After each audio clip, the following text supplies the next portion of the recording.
Hi everyone! For our read aloud this week, I thought we would try something a little different. I know a lot of you, well, all of you, told me that you prefer fiction stories over nonfiction stories.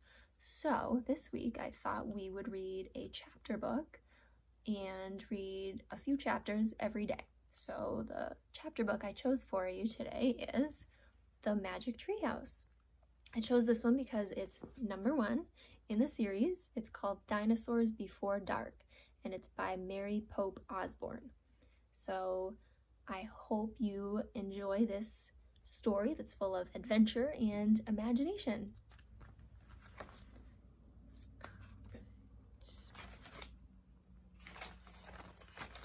Chapter 1, Into the Woods. "Help! A monster!" said Annie. "Yeah, sure," said Jack. "A real monster in Frog Creek, Pennsylvania." "Run, Jack," said Annie. She ran up the road. Oh, brother. This is what he got for spending time with his 7-year-old sister. Annie loved pretend stuff, but Jack was 8 and a half. He liked real things. "Watch out, Jack. The monster's coming. Race ya."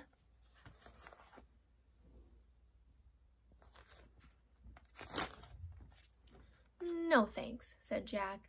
Annie raced alone into the woods. Jack looked at the sky. The sun was about to set. "Come on, Annie, it's time to go home." But Annie had disappeared. Jack waited. No Annie. "Annie!" he shouted again. "Jack! Jack, come here!" Jack groaned. "Oh, this better be good," he said. Jack left the road and headed into the woods. The trees were lit with golden late afternoon light. "Come here," called Annie. There she was, standing under a tall oak tree. "Look," she said. She was pointing at a rope ladder, the longest rope ladder Jack had ever seen. "Wow," he whispered. The ladder went all the way up to the top of the tree. There at the top was a tree house. It was tucked behind 2 branches.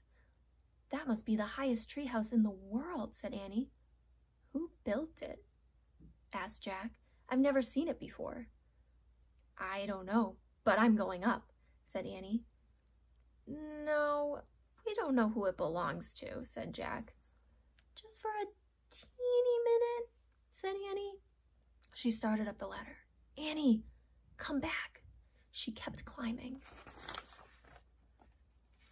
If you were Annie, would you go up the treehouse? I think I would check it out. Jack sighed. "Annie, it's almost dark. We have to go home." Annie disappeared inside the house. "Annie!" Jack waited a moment. He was about to call again when Annie poked her head out of the treehouse. "Books!" she shouted. "What?" "It's filled with books." Oh man, Jack loved books. He pushed his glasses into place. He gripped the sides of the rope ladder and up he went. Chapter 2, The Monster. Jack crawled through a hole in the treehouse floor.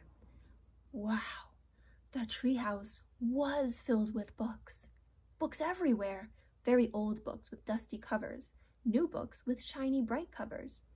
"Look, you can see far, far away," said Annie.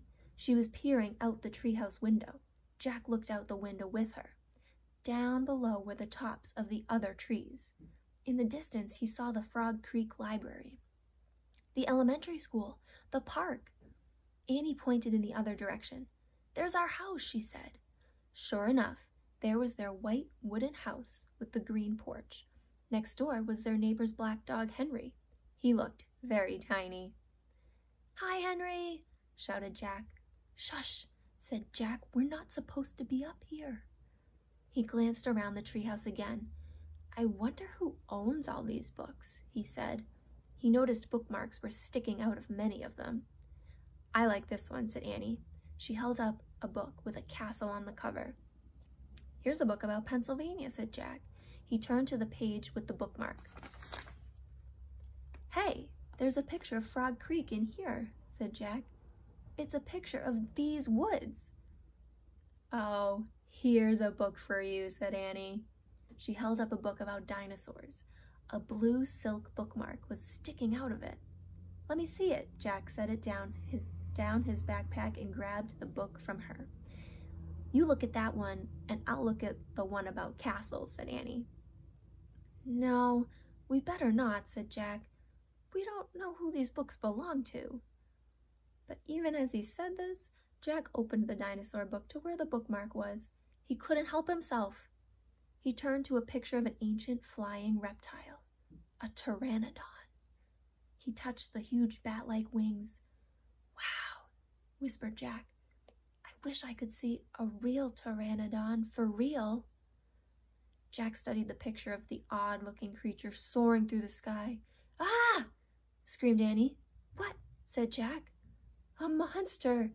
Annie cried. She pointed to the treehouse window. "Stop pretending, Annie," said Jack. "No, really," said Annie. Jack looked out the window. A giant creature was gliding above the treetops. He had a long, weird crest on the back of his head, a skinny beak, and huge bat-like wings. It was a real, live pteranodon. The creature curved through the sky. He was coming straight toward the treehouse. He looked like a glider plane. The wind began to blow. The leaves trembled. Suddenly, the creature soared up, high into the sky. Jack nearly fell out the window trying to see it. The wind picked up. It was whistling now. The treehouse started to spin. "What's happening?" cried Jack. "Get down!" shouted Annie.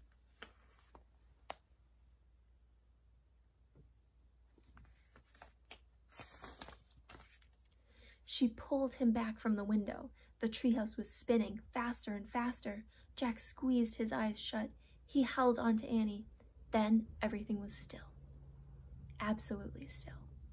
Jack opened his eyes. Sunlight slanted through the window. There was Annie.